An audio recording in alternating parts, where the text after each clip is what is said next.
Esiet sveicināti 17. jūlija trešdienā. Šodien Talsu televīzijas ziņu raidījumā stāstīsim. Strasdes bērnu namā darbu pabeigusi pārbaudes komisija. Sakārto Vilkmožas ezera apkārtni. Talsi triobet uzvar starptautiskā turnīrā. Un puikas un meitenes bauda raibo nedēļu. Pēc tam, kad 21. jūnijā Teteriņu ezerā noslīka Strasdes bērnu nama audzēknis, darbu iestādē uzsāka ne tikai krīzes palīdzības komanda, bet arī Talsu novada pašvaldības izveidota pārbaudes komisija. Šobrīd tā savu darbu pabeigusi. Formāli viss ir kārtībā. Tā pārskatot darba aizsardzības likumu un pārējos noteikumus, kādi ir pieejami, secinājusi pārbaudes komisija. Pašas nepieciešamākās instrukcijas ir notikušas. Bet pietrūk tieši tās specifiskās instrukcijas un arī šo instrukciju realizēšana un darbinieku apmācība un sistēmas izveidošana, lai nodrošinātu tieši šai iestādē specifiskās lietas. Jo šī iestāde ir ne tikai ilgstoša sociālās rehabilitācijas iestāde, bet tā ir arī bērnu iestāde.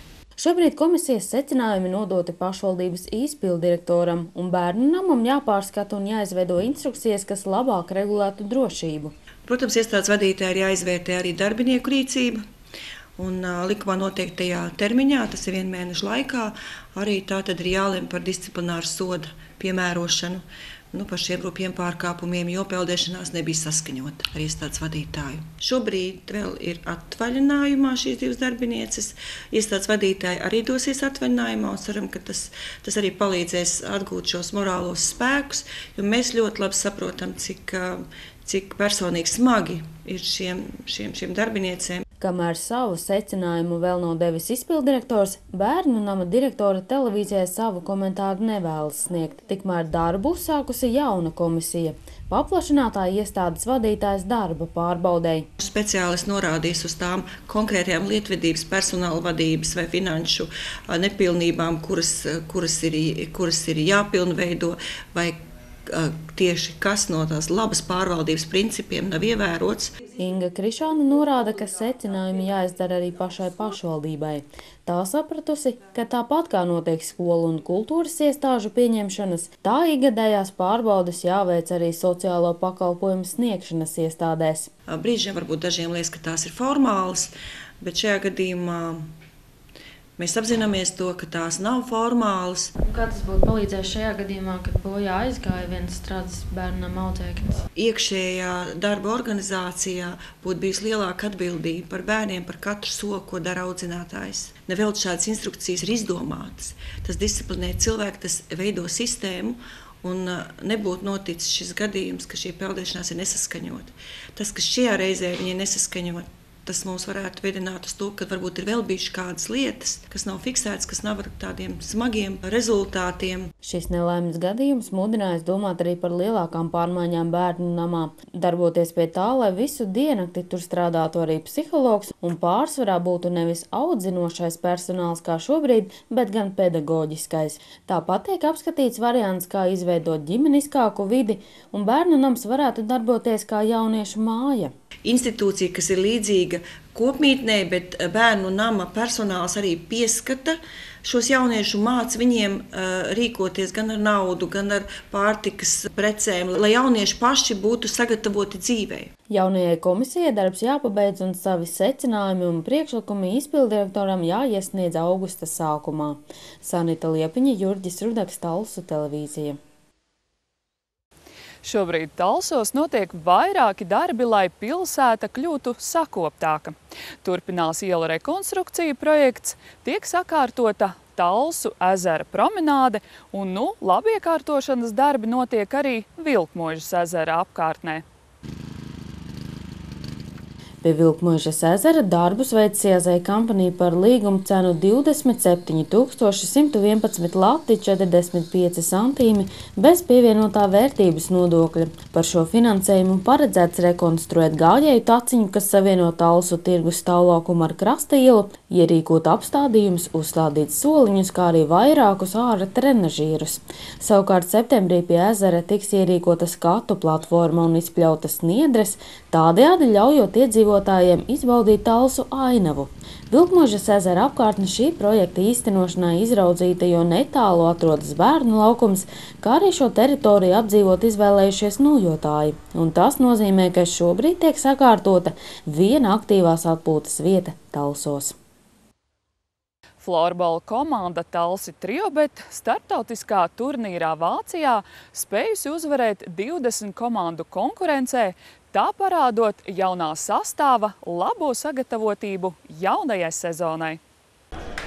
Līdz šim ar dažādiem panākumiem Talsi Triobet komanda startējusi vairākos starptautiskos turnīros Eiropā, un tās lielākie panākumi bijušas otrās vietas turnīros Slovan Open un Riga Open. No tiem var pievienot uzvaru Dresdenē. Turnīrs notika 13. un 14. jūlijā, un jau pirmajā spēlē talsinieki uzvarēja mājniekus, un pirmo spēli mūsu vārdsargs Māris Ronis aizvadīja Sausā. Arī otrajā spēlē ar 6-2 mūsējie pārliecinoši triumfēja par čehiem, bet trešajā spēlē pret vieniem no turnīra favorītiem, Šveices komandu, piedzīvoja sāpīgu zaudējumu 4-0, un nekas cits neatlika, kā uzvarēt pēdējo dienas un apakšgrupas spēli, lai kvalificētos ceturdaļfināliem. Veiksmīgas arī nākamās spēles, un talsinieki iekļuva pusfinālā, kur tikās ar otru Šveices komandu. Talsi Triobet pārstāvis Mārtiņš Maķevits atzīst, ka uzreiz jutuši, ka talsinieki spēlē nebūs pirmā viole, tāpēc darbojās aizsardzībā, cerot uz veiksmi pretuzbrukumos. Tas arī izdevās, turklāt spēles beigās Andris Blumbaks no laukuma otra gala raidīja bumbiņu tukšos vārtos, un Talsi Triobet iekļuva finālā. Finālā Talsi tikās ar 4. čehu komandu pēc kārtas, kas visai pārliecinoši ar 4-1 pusfinālā pārspēja vienīgos talsinieku apspēlētājs turnīrā komandu Black Angels. Fināls punktu ziņā izvērtās diezgan gauss, jo pretiniekam bija daudz traumu sakrājies. Mūsējie pirmo periodu noslēdza vadībā ar 1-0. Otrajā periodā izdevās vēl vieni ātri gūti vārti, bet uzreiz pēc iemetiena tikpat ātri pretinieks rezultātu starpību samazināja līdz minimumam. Pēc tālākās stūra izspēles vārtus guva viens no Talsi Triobet klusākajiem vārtu guvējiem, aizsargs Jānis Klestros, un rezultāts kļuva 3-1 talsinieku labā. Vēl viena pavirša situācija talsinieku vārtu priekšā un rezultāts 3-2. Savukārt punktu spēlē pielika Andra Blumbacha metiens tukšos vārtos un rezultāts Talsi Triobet Black Angels 4-2. Un līdz ar to mūsējie kļuva par labākajiem 20 Eiropas florbola komandu konkurencē.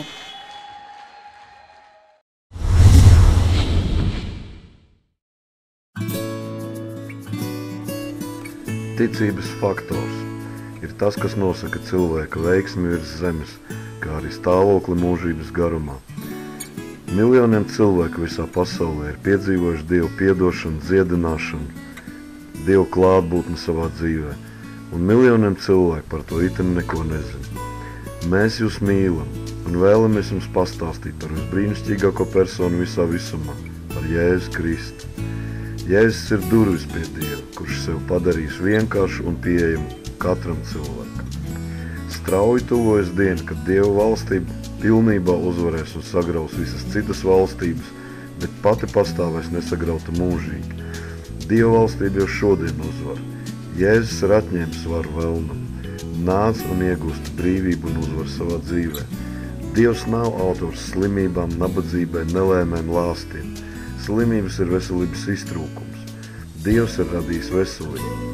Draudzes mācītājs Aleksejs Ļidzējus vairāk kārtīgi ir viesojies Talsos. Dievs caur viņu kalpošanu pieskāries daudziem cilvēkiem. Baznīcas jaunā paudze, Talsu draudze, dzīvā ūdens straums aicina talsiniekus uz Alekseja Ļidzēju dievkalpojumu, ticības faktors. Liecināsim, ko esam piedzīvojuši Dievu pieskārienu savai dzīvei Runāsim par uzvarošu ticību, pilnvērtīgu dzīvi un nesagrautiem morāles standartiem kopā ar Jēzu Kristu.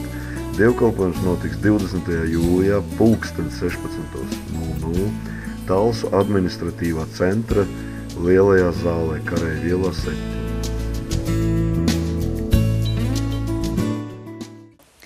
Viss par un ap kukaiņiem un ne tikai. 3 nedēļu garumā Raibās nedēļas nometnēs bērni pavada laiku dažādās nodarbēs un iepazīst arī jaunus draugus.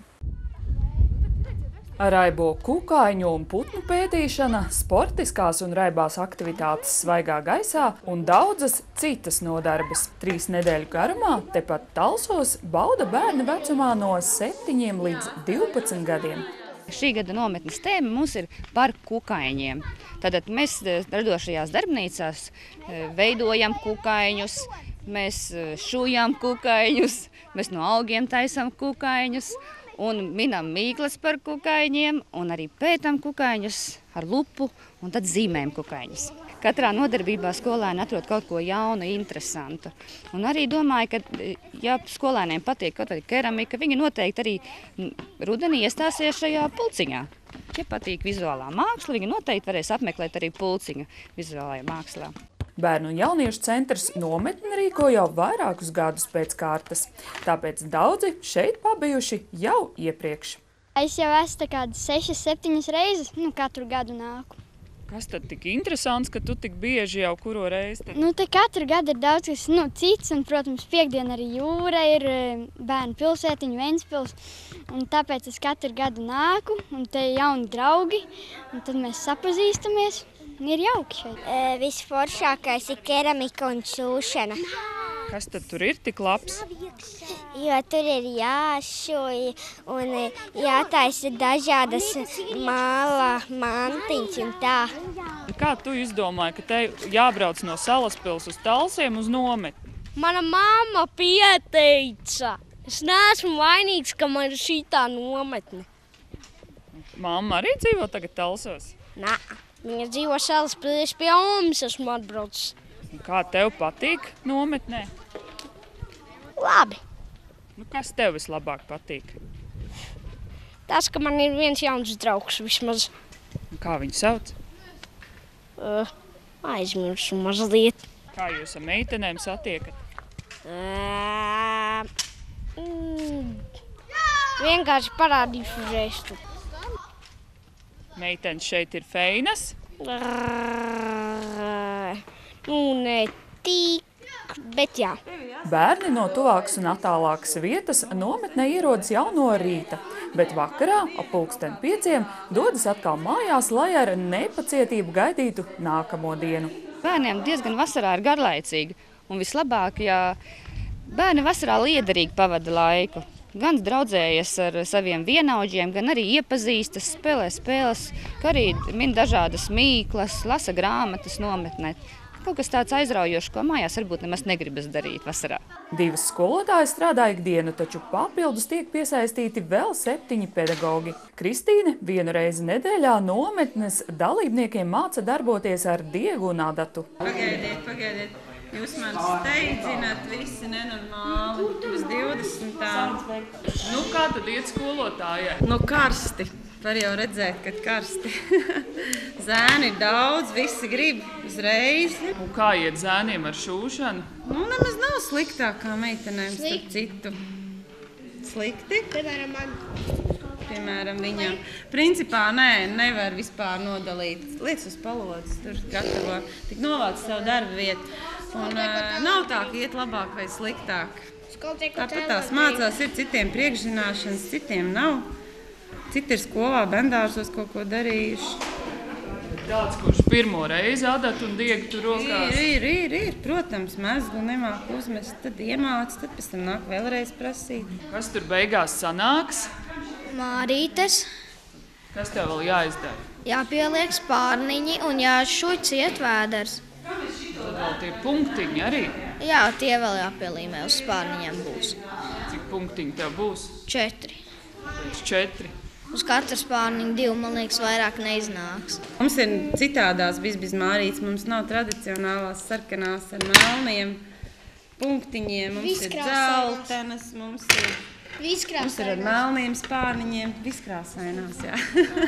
Šonedēļ nometnē no 30 dalībniekiem 22 ir izveicīgi un sprigani puikas. Un puikām, kā jau tas pienākas, ir arī savi piedzīvojumi un noslēpumi, ar kuriem viņi bija gatavi arī padalīties. Mēs redzējām spokus, daudz nedažādus. Kāds tas spoks izskatās? Tā kā baltā dāma. Tā ir viņa? Jā. Nē, viņš tāds liels, un viņam ļoti liela muskuļi ir. Visi aizskrēja prom, mēs vienīgais tur palika, un es redzēju, viņš tā nāca pie mums 2 reizes tā. Viņš tā nāca. Jo mēs arī tiek sabaidījāmies, un mēs aizbēgām. Cik liels viņš ir? Kā šitāds. Gandrīz Šitik te liels. skolotāji. Tad jau varbūt tā arī ir skolotāja. Nē, skolotāji nevarētu būt tik lieli muskuļi. Bija arī tā, kad mēs vienā dienā tur gājām, skapis stāvēja pie sienas, bet mēs nācām nākošajā dienā, un skapis bija nogāzts. Nakti. Spoks nogāza. Iespējams. Ar saviem lielajiem muskuļiem. Šonedēļ priekšā vēl brauciens uz Ventspili, kad nometnes dalībniekiem būs iespēja baudīt bērnu pilsētiņas atrakcijas un ūdens priekus jūrā. Bet jau nākamnedēļ Raibo nedēļu baudīs citi nometnes dalībnieki. Dace Mieriņa, Kaspars Zvirgzdiņš, Talsu televīzija. Šai reizei tas arī viss. Paldies, ka bijāt kopā un uz redzēšanos piektdien!